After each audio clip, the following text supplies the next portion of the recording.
From beautiful East Tennessee in the foothills of the Smoky Mountains, you are listening to the Sherry Voluntary Show, and I do appreciate you spending your time with me. Today, I'm going to do something that I haven't done before, so you're seeing a little bit of history in the making, at least for my show, and that is I'm going to do my first solo show ever. So I hope you enjoy it and bear with me. So I have lately been doing a segment on a local radio show, a morning show called Real News, on the old station that I had Speaking Freely on, WETR 92.3 FM.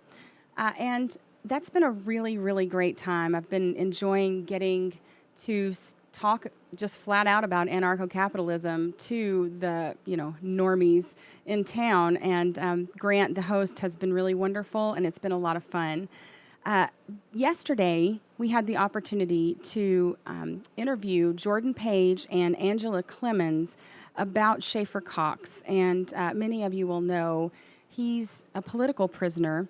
And if you please look into his story, I'm not going to go into that right now, the details of it. I will have Jordan and Angela, one or both, on soon to talk about that.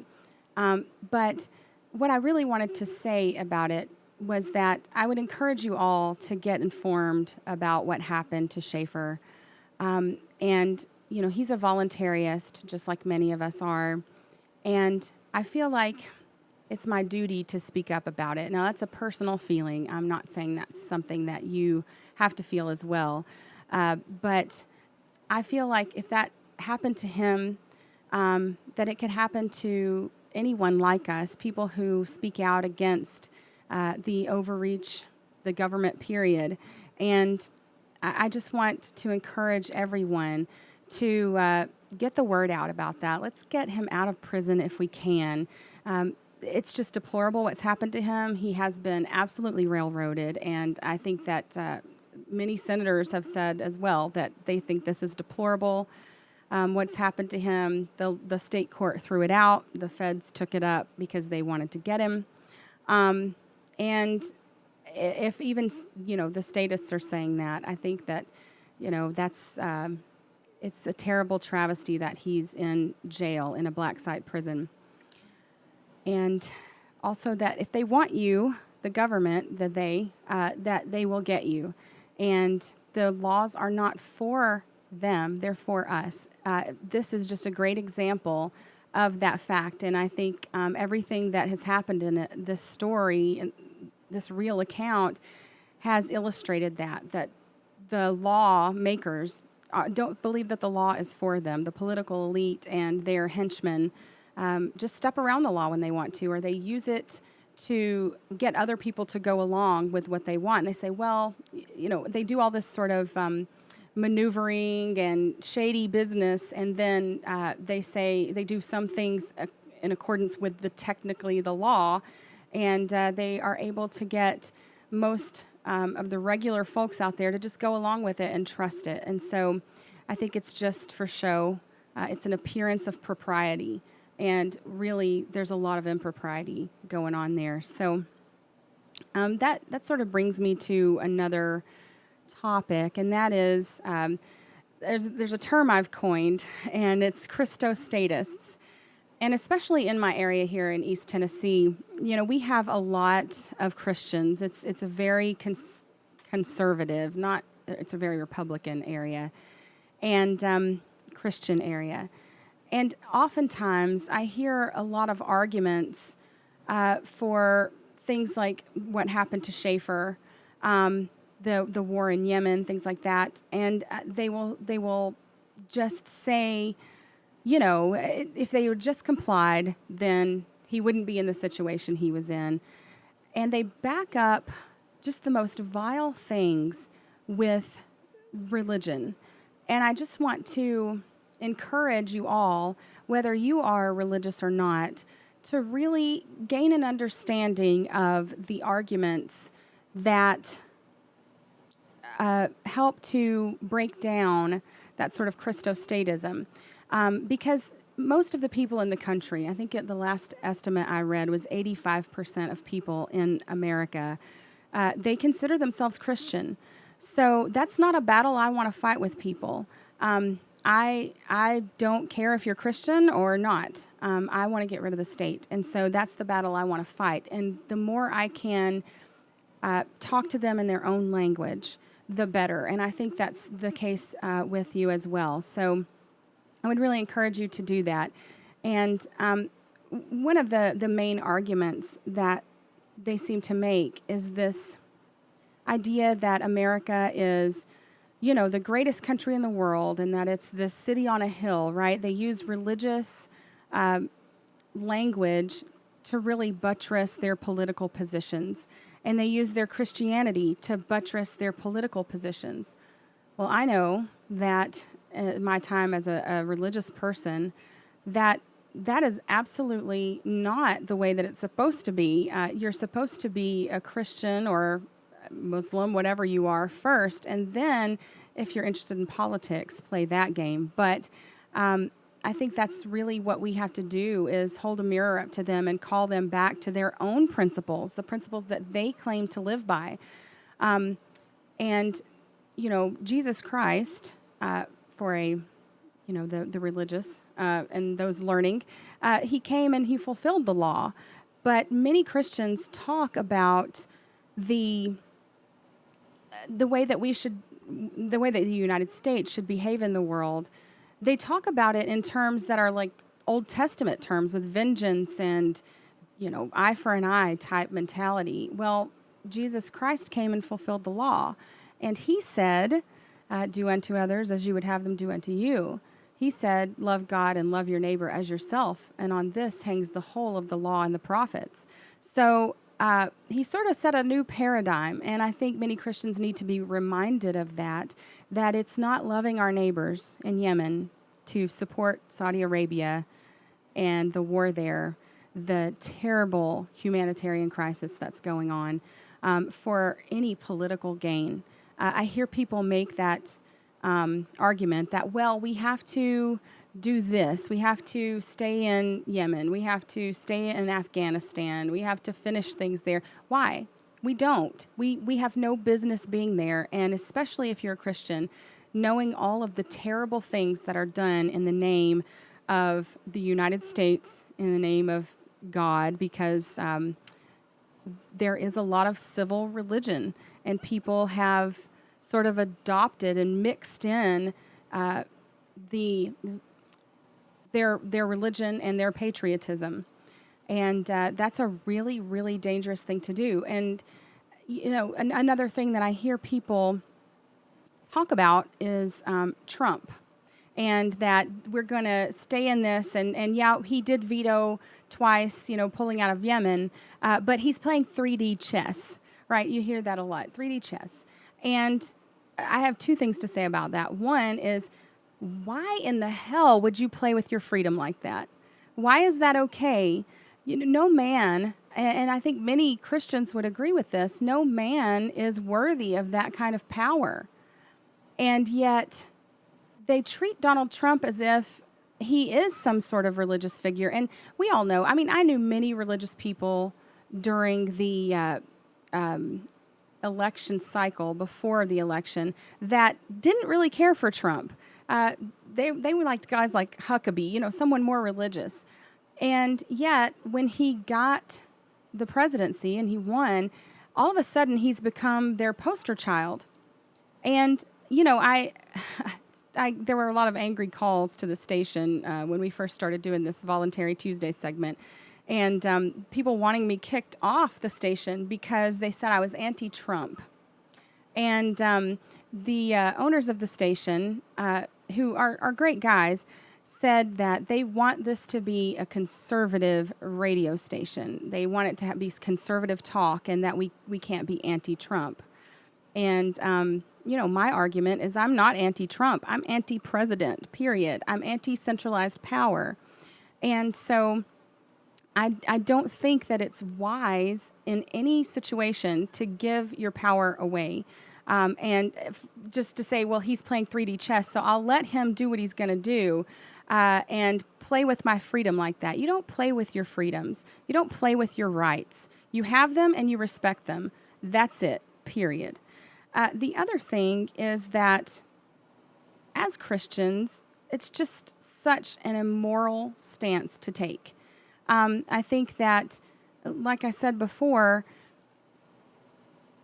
just to be involved in every war, there's nothing in the New Testament that talks about being a warlike person. Everything is about turning the other cheek and forgiving and things like that. So I find it very vile when Christians really are just warmongers and neocons. And I used to be one, so it sounds like a harsh criticism, but it's a criticism of the way I used to think as well. And I think that's something that we really have to combat in our talking with people and speaking with them, is bringing them back to those principles that they say that they have.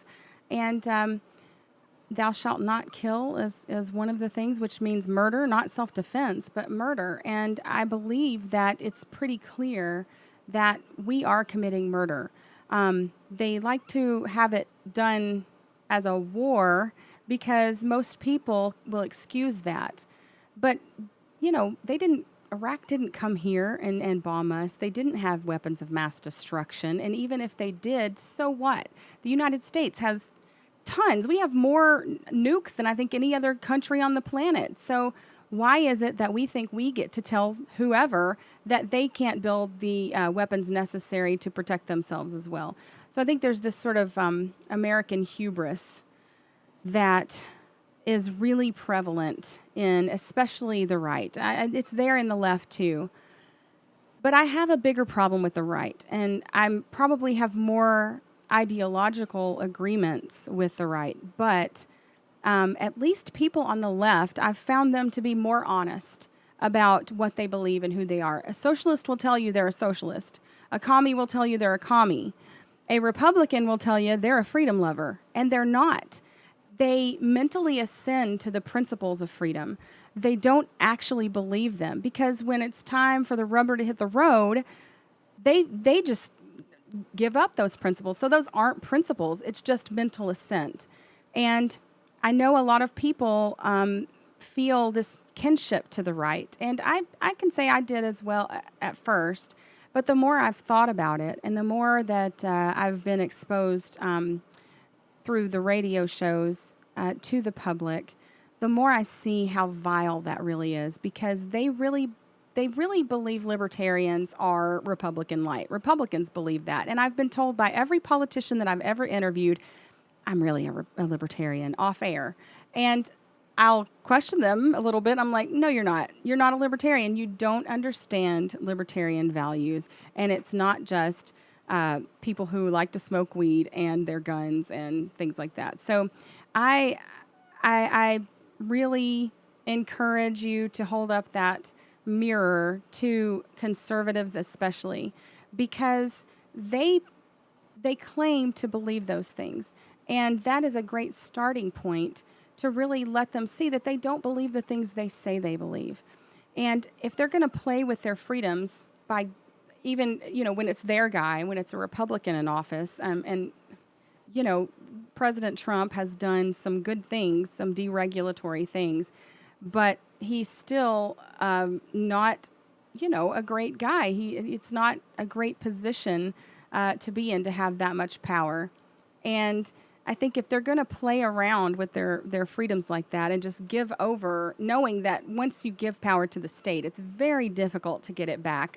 They hated Obama for all of his executive deals, but they love Trump for it. So I think if they're going to do that, then they just need to go ahead and get in the boxcar, because that's where that's going to lead.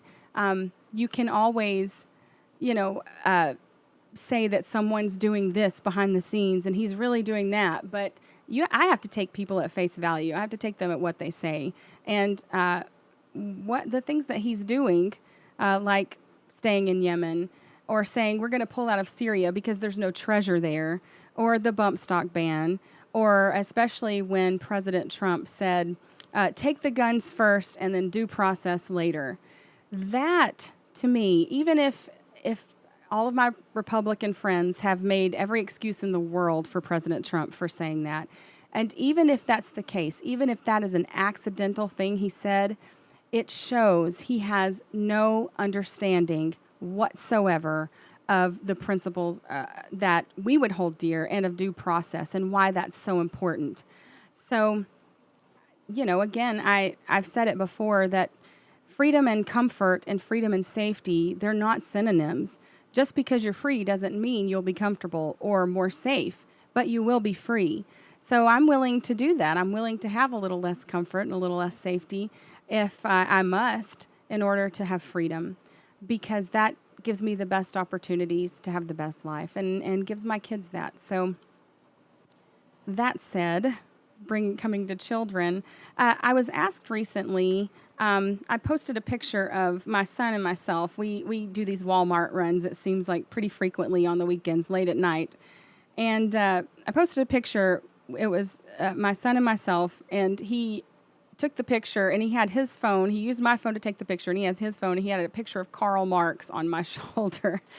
And he loves to troll me that way, so that was pretty fun. That's one of the latest things he's done. But Eric asked me under that post, he said, I was a leftist when I was a teenager, mostly because I wanted to rebel and I was ignorant.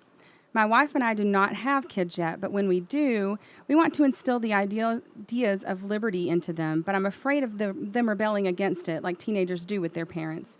Any suggestions? And I wanted to answer that because I do have some strong thoughts on that, and I am a person, I'm not a perfect parent. I have parented in both ways. I parented as a strict authoritarian when my son was younger, when I was still a statist. And I practice peaceful parenting now to the best of my ability. And I can tell you the difference is amazing. And one of the things that I think peaceful parenting does is it establishes a really, really good, respectful relationship between yourself and your child. And I think you have to build on that to the time that they're teenagers. And I don't believe that teenagers will necessarily rebel. I know that's a popular thing, and I think it does happen a lot, but I don't think it has to. I know there's a pulling away that happens at many different stages. And as a teen, they do need to pull away and establish themselves for their own independent person. And they really want validation from us, from adults. And so, teenagerhood is something that was invented basically after World War II. People started having a little bit more luxury, and children didn't have to work so young in life. And so they started looking at teens as kids, and they're not children. They're young adults. And I think that really is something to keep in mind when you're talking with kids about their thoughts is, give them what you believe. You're going to instill that in them as they're growing. My little daughter, who's 8 years old, she made a joke the other day, and it was, I said to her, "Oh, you're my little Chi-Chi," which is what I call her. And she said, "No, I'm not. I don't belong to you." I was like, "You don't?" And she said, "No, I belong to the state." And we laughed. She thought that was so funny. And it was a cute little joke, but it showed me how she's already kind of understanding things about how the state works. And that's such a sweet thing and a fun thing. It really makes me happy when I hear my kids say things that clue me in as to the fact that they are accepting my values. But I think one of the things that we have to do with what's called teenagers, with young adults especially, is we really have to give them nothing to rebel against. And what I mean by that is not that we don't have rules and standards that our houses are run by, but that we really have to listen to them and listen to what they say. And even if it's, hey, that Karl Marx guy was pretty neat. It might it might occur to you at first to, jump on that, but really, I think what they're doing is they're sort of testing you. They're pulling away and showing you that they are a different person, and they don't do this consciously. But what they're looking for is your respect. So just like you would with anyone else, listen to what they have to say and ask them questions. Why do you think that? And then really talk out with them what they believe. And if they walk away from that conversation still thinking what they think, that's fine. It doesn't mean they're going to keep that idea forever. Most likely they won't. I think kids just really try on a lot of different things before they settle on something. And you've instilled these values in them. It's going to be very difficult for them to go to authoritarianism from libertarianism. So I would really encourage you to just build that sort of relationship. Another thing that I think people do that causes teens, young adults, to rebel against them is a lot of people actually give little kids a lot of freedom because they're little and the consequences of their actions are not that great. But as they get older, when they should have more freedom because they've developed and grown and shown responsibility, often parents start to feel a little fear because the consequences of what they do become greater and greater. And so they start to kind of close in on them and try and give them more boundaries than they had before. And I think that's really a mistake. And I've seen a lot of people do it that way. And I've tried to do it the opposite way. Even when I was still an authoritarian, I always saw my kids, and especially now, I see that I hold their rights in trust as a parent. This is my belief. Because children, of course, they do own themselves, and I believe that. But as a parent, it's my job to get them to adulthood. It's my job to raise adults. I'm not raising children. So I have to hold their rights in trust and train them. So as they gain responsibilities and show that they are able to handle them, then I give them that right. So, for example, my daughter, who is 8, she has been responsible for quite a while now for putting away her own laundry. Now she's going to be responsible to put it away and to fold it. I'm teaching her to fold the laundry, and eventually she'll be responsible for doing her laundry. She's responsible for picking out her own clothes because I've taught her what's appropriate, and she's proven to me that she can do that. And sometimes she makes a choice I don't like. Sometimes she'll wear sandals when it's 30 degrees outside. And I may say to her, hey, you have sandals on, your feet are going to freeze. And she says, so I want to wear sandals. Okay. She's going to learn her lesson that way. And maybe it doesn't bother her. She's a different person than I am. But I wouldn't let her I don't let her pick her own bedtime at this point because she can't get up in the morning if she doesn't go to a certain bed at a certain time. And she's a real bear if we have to get up and get going to do something. So, my 16-year-old who has been very responsible, I give him, he has all his rights, basically. I don't restrict him. I don't tell him what to do. I feel like I'm more in a guidance role at this point. So if I felt like there was something dangerous, I might step in, but he's very responsible and he doesn't really rebel. Like there are times when I can tell he's pulling away, and I can feel that, and as a mom, sometimes it makes me want to kind of grab on tighter, but I have to remind myself that if I want this young man to grow up and be a man, that he has to pull away from his mother. He has to identify with men. And that's a really important thing that kids go through. The other thing that I see that I think really helps to build the kind of responsible kids that we want, who would be open to our values, is to give them space to fail. That's one mistake I see that a lot of parents really make, is this helicopter parenting. And that's really, it's parenting out of fear. Fear of them not doing a good job, and fear of how you're going to look to other people, I think, a lot of times. So when you take something from a child, I have an example. My son went to public school until 4th grade. And I was volunteering in his class one day. And we were making these Mardi Gras floats. And I brought in a lot of stuff for the kids to decorate with, and we had some things that we needed to craft in order to put on it. And there was going to be a competition amongst all the classes in the school at the end. And there was a group of other moms there with me.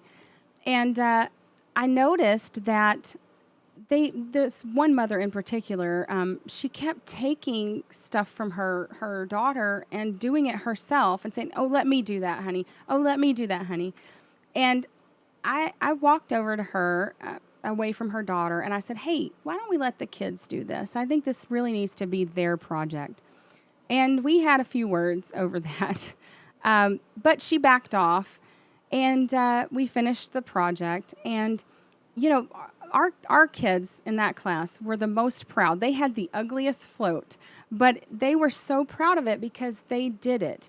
And that's how you build real self-esteem in kids. And I think that's something that a lot of people make the terrible mistake of undermining their children by teaching them learned helplessness, that, "Oh, you can't do this, let me do it," or overscheduling them to the point where they never have time to think things through for themselves, have peace, and just where they're not doing anything, have, time for imagination and games. So I really would encourage that as well. I think those are things that will help in the long run for your teens not to rebel, and for when they know they can come to you and say anything as well. I think that's the other thing that I try to foster, and I'm not always the best at it, but I try to foster the idea that they can say anything to me. And I want a certain level of respect, but if they're being disrespectful, we talk that through. And, sometimes I yell. I'm not perfect. But I really want them to know that they can say anything to me, and that I'm always open to hear what they have to say, even if I don't agree with it. And I try not to overreact when they say something that is very over the top, because kids will test you and see how you're going to react. And if you build that sort of trusting relationship with them, I think as they become teenagers, you're going to see that they really do. They just want validation from you. They want respect. They want to be treated as young adults. And I treat my son that way until he gives me a reason not to. And he's never given me a reason not to. He's 16. He works. He's working and saving for a car. He's very responsible. And that's naturally how he is. But I think also it's part of how I've raised him, how we've raised him. So I encourage you in those endeavors. And I want you to know that anytime if you have questions on things, I'm more than willing to give you my advice as someone who's done it both ways, and someone who has really seen the difference in not being an authoritarian with my kids. Just the relationship that I have with my daughter is much different at age 8 than the relationship I had with my son at age 8. So that's about all we have time for today. And I hope that this episode of the Sherry Voluntary Show was interesting for you and good. And I would love your feedback. So if you would care to give me feedback, you can go on YouTube and do that. You can message me. I try to get to those things. And as always, peace.